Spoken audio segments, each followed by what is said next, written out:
discípulos impactaram gerações, não pela perfeição, mas porque caminharam perto de Jesus. Por ele, construíram algo maior que sua própria existência. Ser amigo de Deus muda nossa régua de sucesso e senso de legado. Os verdadeiros discípulos de Jesus compreendem que uma vida bem gasta serve pessoas e tem um único alvo de adoração.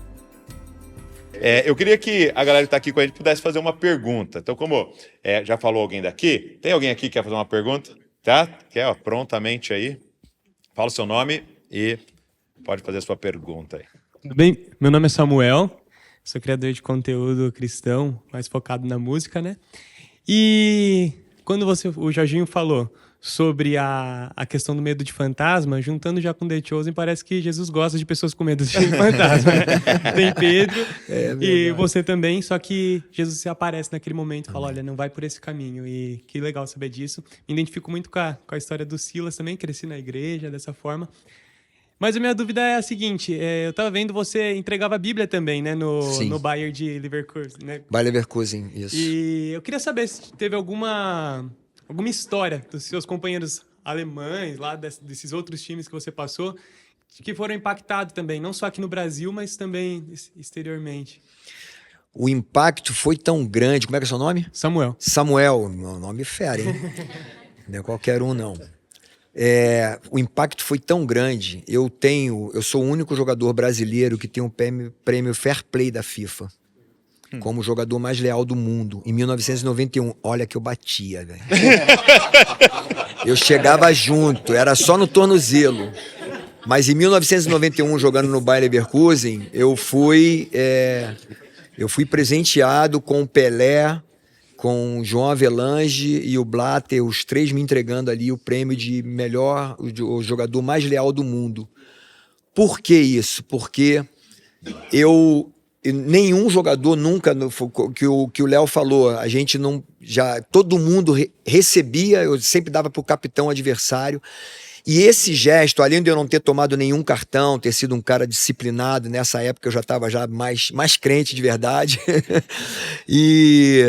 mas o que fortaleceu ainda mais foi justamente a entrega da Bíblia, porque a FIFA interpretou isso como um ato de lealdade, que eu queria o bem do meu adversário. Então isso teve um impacto muito forte. Então você dava a Bíblia pro adversário? Eu dava a Bíblia pro capitão adversário. Na hora que a gente cruza os dois ali, que vai falar com os árbitros e tal, eu levava a Bíblia na mão, e eu peguei essa ideia do João Leite, que ele dava sempre pro goleiro adversário, mas era um momento que eu era o capitão, em onde estava todo mundo filmando, estava todo mundo vendo, e durante um ano inteiro, eu fui do ano de 1981, de 91, eu fui o capitão do Bayer Leverkusen. Então, eu dava a Bíblia sempre pro capitão adversário, e foi um momento que marcou, ao ponto de eu ganhar um prêmio, imagina, Fair Play da FIFA, porque eles entenderam que, além de eu não ter tomado o cartão, ter sido um cara bem disciplinado, um jogador bem disciplinado, eu queria o bem, então eles entenderam que aquilo ali era um bem, era uma coisa boa, então teve um impacto muito grande, e graças a Deus a gente deixou uma igreja lá, e a igreja perdura até hoje.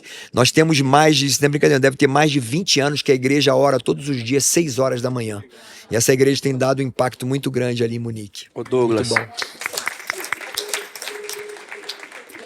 Deixa eu responder pro Samuel também. Em 1985, a gente estava na Seleção Brasileira Sub-20, e a imprensa bíblica brasileira, eles me deram 25 Bíblias em português, para a gente levar lá para a Rússia. O campeonato ia ser na Rússia, e me deram 4 Bíblias em russo. E eu estou falando de 1985. Então, naquela época lá, eu lia o Soldado Ivan, eu lia Corrie ten Boom, Refúgio Secreto, era só coisa de perseguição. E lá na Rússia tinha ainda um resquíciozinho de cortina de ferro, aquelas coisas pesadas e tal. Cara, eu falei, essas 4 Bíblias em russo aqui vai dar ruim, mano. Como é que vai ser isso aqui? E o Dida, lateral esquerdo, crente também, eu falei, Dida, é o seguinte, irmão, fica junto comigo. Vamos entrar junto lá na Rússia, que se eu for preso, você também vai, que eu vou te entregar, mano. Não vou entrar sozinho nessa furada, não. E a seleção do Paraguai, que classificou para a Copa do Mundo também de Sub-20, estava na nossa frente. E o lateral esquerdo, Virgílio Cáceres, depois chegou a jogar contra a gente na seleção principal, Ele entrou com a máquina de fotografia, era aquela máquina antiga, que tinha um rolo ainda dentro.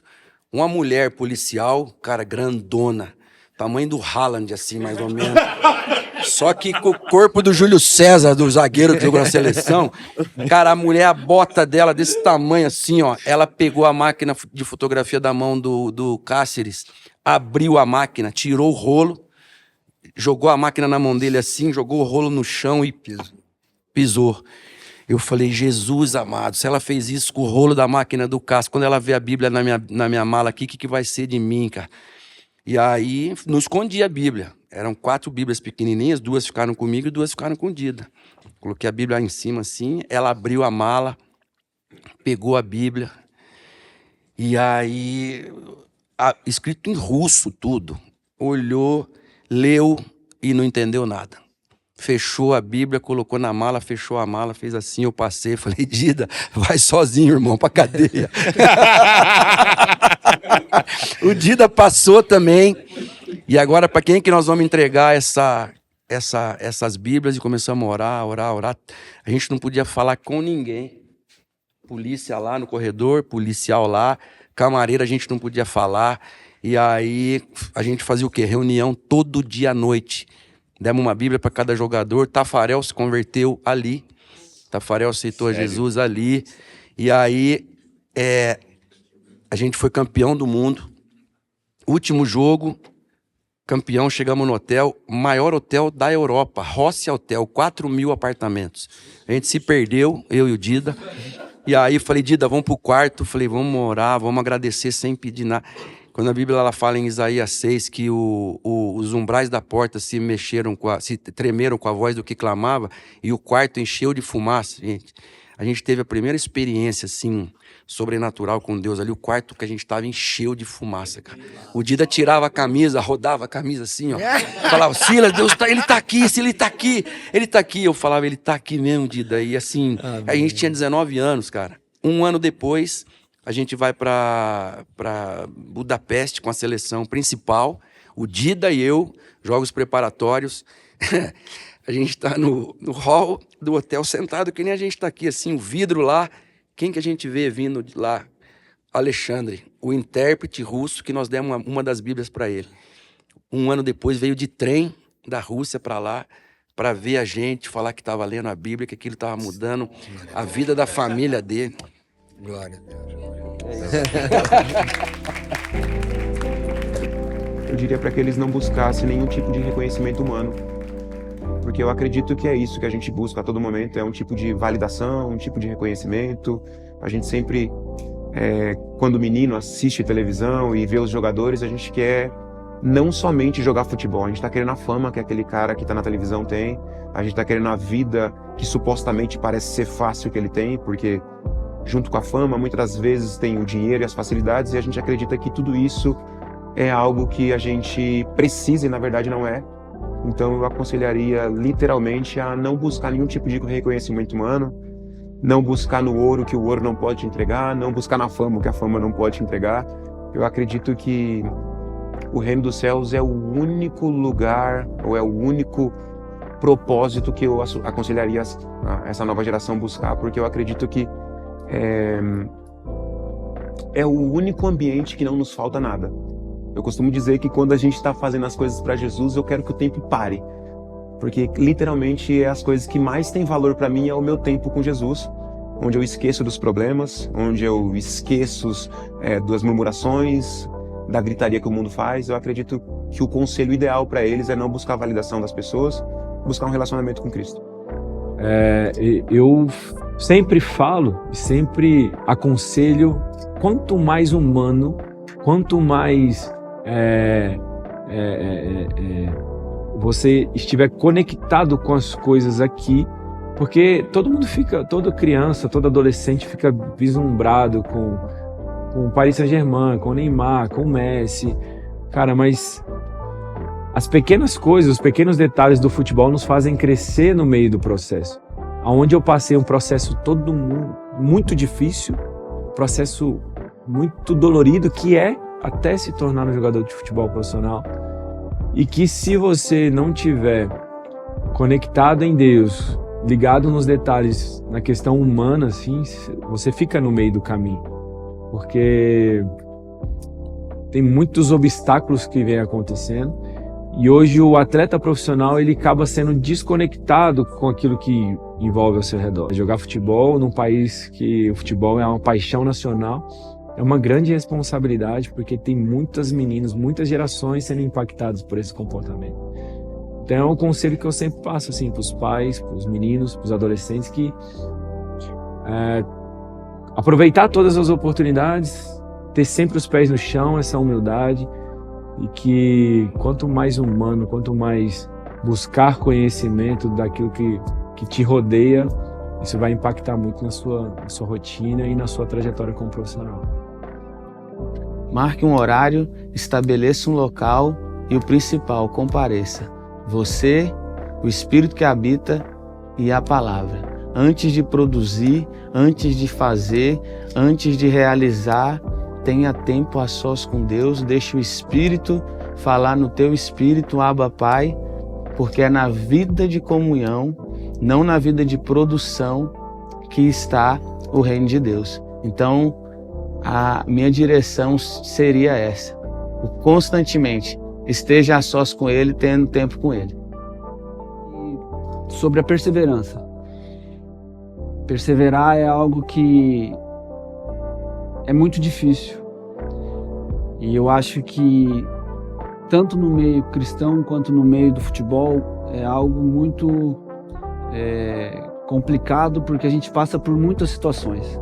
Então, o futebol nos ensina a perseverar em muitas coisas.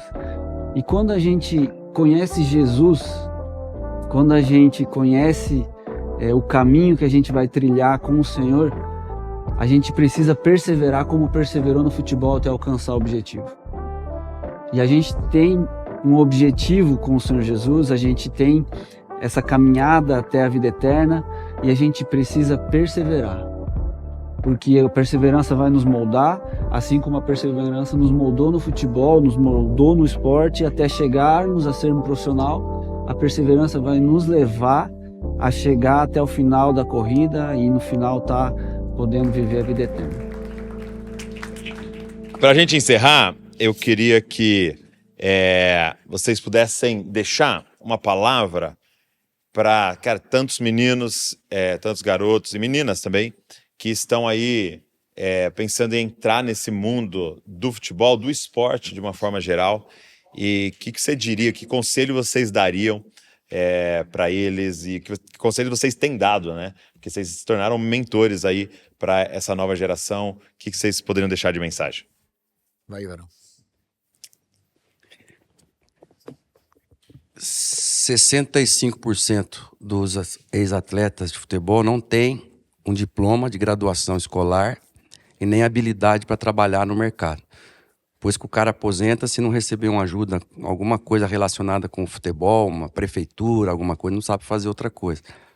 78%, quase 4 de 5, falido financeiramente, divorciado e desempregado 2 anos depois que se aposenta. Então é um número muito triste, uma estatística muito devastadora, mas essa é a realidade, não é só no futebol, em muitos esportes.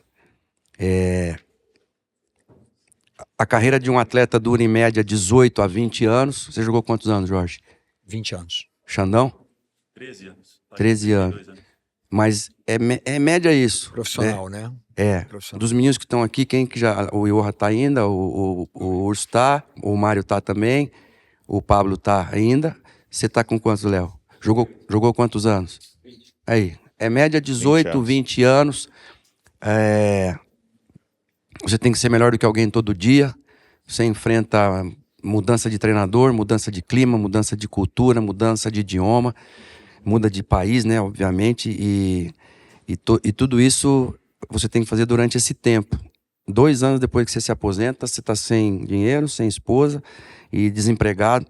Então, entender que tem muito mais coisa além só do futebol.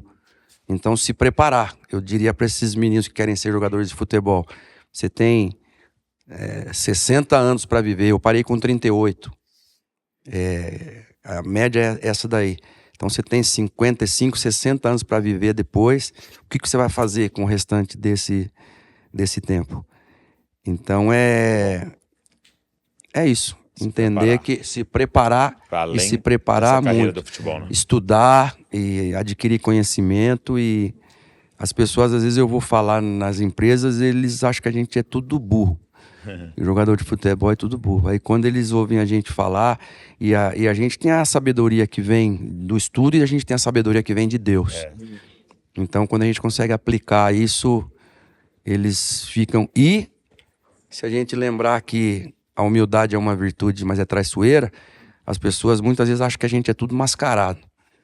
E quando eles convivem com a gente, eles veem que é completamente diferente. A gente não tem nada disso. Porque a gente sabe que a nossa força vem de alguém, né? Glória a Deus. Amém? Não, muito bom o que o Silas falou. Foi meio proposital de colocar, porque eu sei que ele tem esses números. Ele conhece muito bem essas estatísticas. E o que eu quero dizer que realmente essa é a realidade, mas é muito bom. É maravilhoso ser jogador de futebol. É um êxtase quando você faz um gol, quando você dá um cruzamento, como aconteceu comigo na semifinal, e que você vê o baixinho subindo, você é campeão do mundo, ou você... É maravilhoso, só que não é a realidade para todo mundo.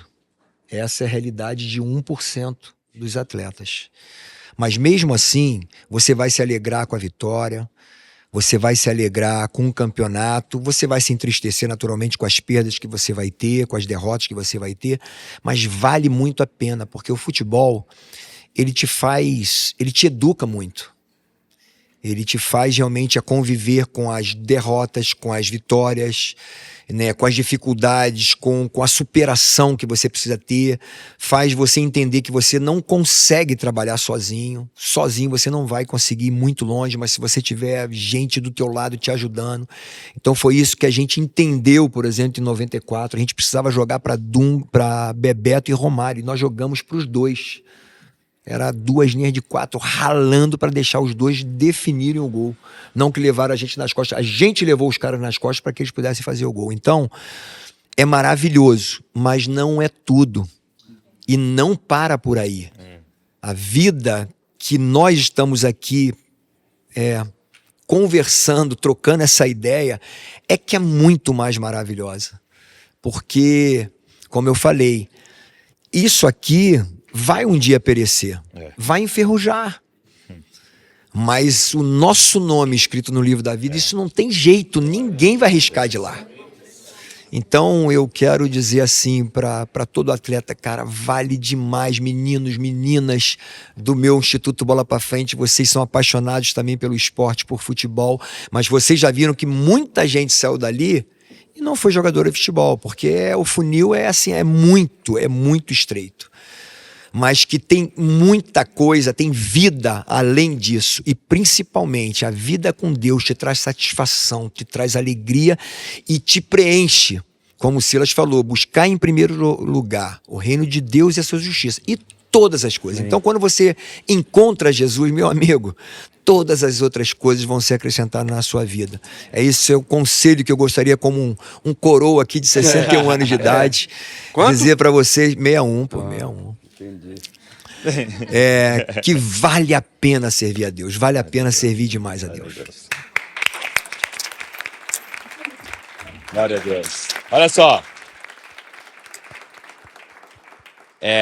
Um dos motivos da gente estar aqui, né, tendo esse tempo, aproveitando esse momento da Copa do Mundo, é para avisar todo mundo que esse ano sai a nova temporada do The Chosen. Presta atenção. Porque eu não sei se eu tô alegre ou preocupado. Porque chegou a temporada da crucificação, né? E o The Chosen deixou a gente sem spoiler. Será que ele morre no final? E o The Chosen fez algo com a gente, né? Deixou a gente durante 7 anos aí acompanhando, né, aquele personagem, aquele ator ali representando Jesus pra gente, e agora vai chegar o ápice dessa história, né?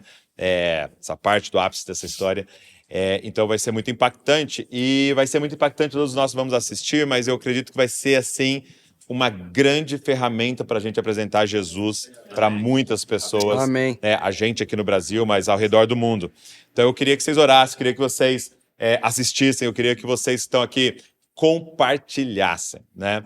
Vai ter uma parte no cinema, vai ter muita coisa que vai acontecer, mas vai ser uma grande oportunidade da gente propagar aí o nome de Jesus, fazer o nome de Jesus famoso em toda a terra e muitas pessoas conhecerem o poder da cruz, né? Então eu queria incentivar todo mundo a ficar ligado que em novembro vem aí a nova temporada e nós vamos poder acompanhar e vai ser demais. Obrigado, Varginho, obrigado por esse tempo maravilhoso, que honra. Obrigado, Silas. Peraí que tem um presente pra você. Eita!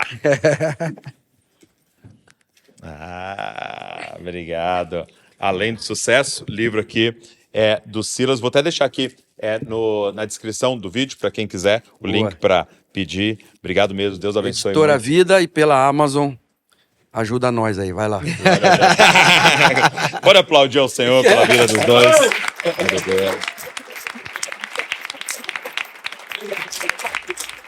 Obrigado também. Todo mundo que ficou aqui nessa arquibancada maravilhosa aqui e todo mundo que está aqui nos bastidores acompanhando e trabalhando. Vamos aplaudir ao Senhor pela vida de todos. Glória a Deus. E pedir para você acompanhar a gente por aqui. Se inscreve no canal se você não é inscrito. Segue as páginas do The Chosen. Vamos deixar tudo aqui na descrição, porque todos nós temos só um objetivo: deixar você mais parecido com Jesus, para você refletir Cristo para essa geração. Deus abençoe você e não se esqueça, você é uma cópia de Jesus. Valeu!